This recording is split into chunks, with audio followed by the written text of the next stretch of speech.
Year's Eve. Are you ready, prepared, ready to go and celebrate the beginning of 2025? Peter Bleksley joins me this morning. Loads of messages coming in as well. If you are just waking up, though, here's a big headline for you. PM knights Khan in reward for failure. Gareth Southgate wins a title for failure. Your thoughts on all of that, please. Good morning, David and Peter. This is Dave in Bristol. Happy New Year, although I think Starmer will ensure that those of us who are not part of his favoured sections of the community can't look forward to one. How do I feel that Khan has been knighted? David, I feel ashamed. I'm ashamed of London. I'm ashamed of the country I was once proud to be part of. The country and its capital are now cesspits of greed, of crime, entitlement. It makes me so sad to see what Britain has been driven to by people like Khan, squabbling, inert Conservative politicians, and now by a megalomaniac Marxist and a bunch of fanatical socialists who are driven by ideology and who will do whatever it takes, damage whatever they have to tighten their grip on power. Dave, thank you for a very powerful message this morning. Hello, David. I'm from Sydney, Australia. Hello. Happy New Year to you. I love Peter Bleksley. Thank you very much. Well, who doesn't, Peter? Happy New Year.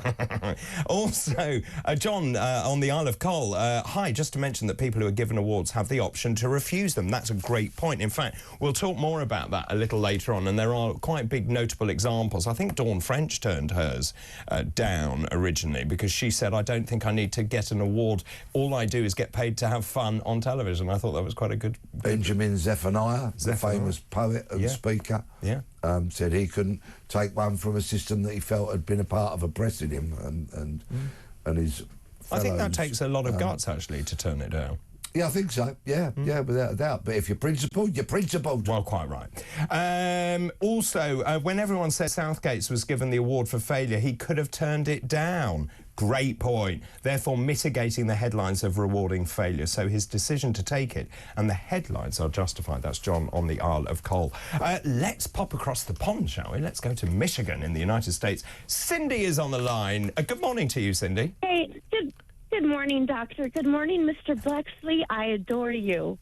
Doing what you're doing. Everyone adores Peter Bleksley. Oh, absolutely. Yeah. Absolutely. You need police officers like Peter Bleksley over in the States, let me tell you. Yes, we do. Absolutely. 100%. And I want to say all the way here in America about now Sir Khan. Yes. I'm angry. He doesn't deserve it. He's failed on protecting the people. The crime rates are through the roof, and I'm disgusted. I'm disgusted because it's another example of the people not being listened to. I think you're right. They signed a petition. Even it's like what, the 1 millionth example.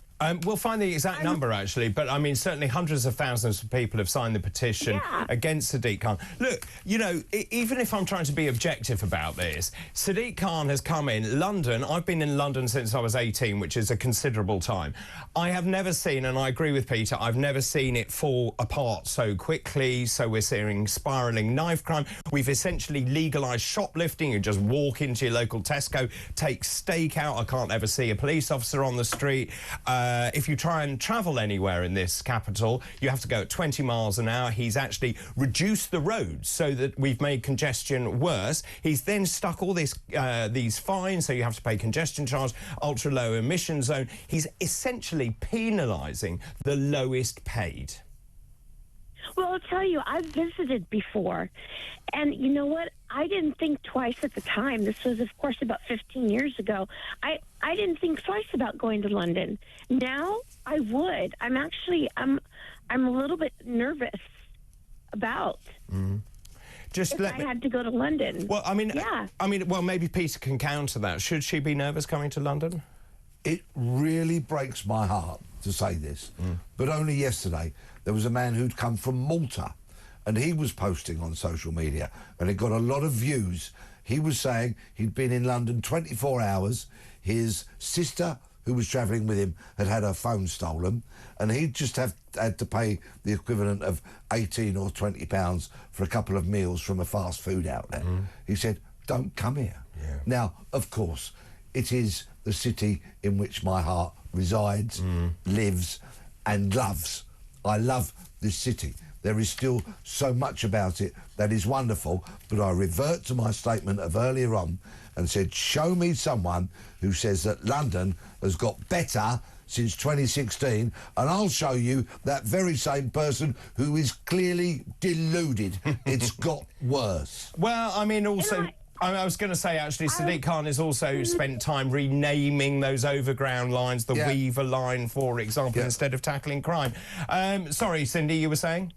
Yeah, please. I want to ask your opinion on something. How is it that the people can be so constantly ignored? I hear story after story after story, and I'm angry. I'm angry for the people. I feel like I'm also not being heard because I love the UK, but the people, my God. I think it's a very fair point, Cindy. Thank you for being angry on our behalf. Really good to talk to you. Wish you a very happy New Year. I think it's 2 a.m. actually, so you're already... no, it's 2 a.m. Yes, it's 2 a.m. in Michigan, so I wish you a very happy New Year. Cindy, thanks ever so much for calling in. Let me know your thoughts, please, as well, on that. Sadiq Khan getting a knighthood. Does that stick in your throat? Is that the right thing to do? Does it show that just political patronage here? Gareth Southgate, another one. Should he have got an award? Well, as you pointed out earlier, getting a knighthood for coming second, well, if I came second, my wife would nominate me for a knighthood. I'm sorry if that's put anybody off their cornflakes. I was just speechless. Well done, Peter. You got your gag in there. I mean, it is extraordinary, and loads of people are getting in contact about that. This one, Tony in Bexley, says the ULEZ disruptors should be knighted. Yes! Not Khan and his failure. Of course, they would be called far right. They'd be thrown in the slammer. Great show, David, and the fantastic... But you've got a big fan club. Fantastic, Peter. Best regards and Happy New Year. That's Tony in Bexley. Good morning, Doctor. This is Chris. Khan and Thornbury getting honoured is a disgrace. Also, Labour are against capitalist ways, so why take an honour? All champagne socialists. They are filling their greedy pockets. Keep all of those messages coming in, please. Just on that note, have the right people been given an award? Let me know your thoughts on all of that, please. Peter, our time is over. Well, thank you for having me. It is a great honour to be able to broadcast to the audience. It really is something I take very seriously and I'm deeply flattered about. And I'd also like to thank everybody at this channel for enabling me to come on as I do. And finally, I'd like to wish everybody what I hope turns out to be a Happy New Year. Very well said, Peter. It's always a great pleasure to have you. I wish you a very Happy New Year as well. Thanks ever so much for coming.